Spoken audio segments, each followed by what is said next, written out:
Match అయితే గెలిచేసాం. What if Pakistan కానీ గెలిచుంటే?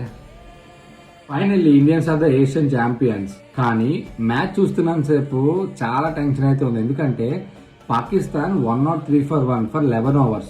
అంటే ఇదే ఫ్లోలో కనుక వెళ్తే పాకిస్తాన్ ఈజీగా 200 క్రాస్ అయ్యేది. 180 ప్లస్ అయితే క్రాస్ అయ్యేది. 180 ప్లస్ అంటే అది ఫైనల్స్ అంటే ఇట్స్ ఎ బిగ్ థింగ్.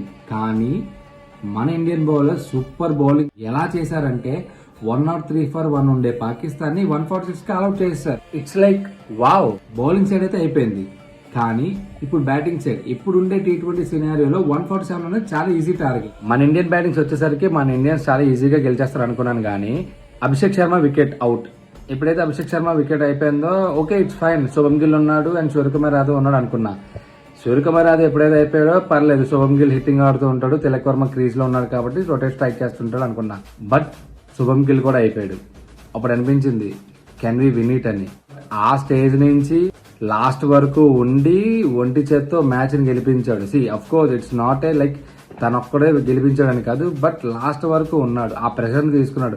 ఇంకో ఫన్ ఫ్యాక్ట్ ఏంటంటే 2022లో సేమ్ ఇదే కైండ్ ఆఫ్ ప్రెషర్, ఇదే kind of match setup India versus Pakistan. Virat Kohli ఒక పక్క వికెట్స్ పడుతున్నాయి, ఇంకో పక్క సింగిల్ హ్యాండెడ్ గా మ్యాచ్ లాస్ట్ వరకు తీసుకెళ్లి మ్యాచ్ అయితే గెలిచాం. ఇదే కైండ్ ఆఫ్ సిచ్యువేషన్ అయితే ఇప్పుడు కూడా వచ్చింది. But Tilak Varma our Telugu guy, he did a fantastic job, చాలా బాగా ఆడాడు. ఇంకో ఫన్ ఫ్యాక్ట్ ఏంటంటే ఇండియా ఇప్పటి వరకు ఏషియన్ కప్ లో అన్బీటెడ్. ఫన్ థింగ్ ఏంటంటే ఒకటే టీం ని 3 స్టేజెస్ లో ఇండియా అయితే బీట్ చేసింది.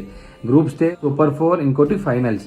మ్యాచ్ అయితే గెలిచేసాం. Indians are the champions. కానీ వాట్ ఇఫ్ పాకిస్తాన్ కానీ గెలిచుంటే?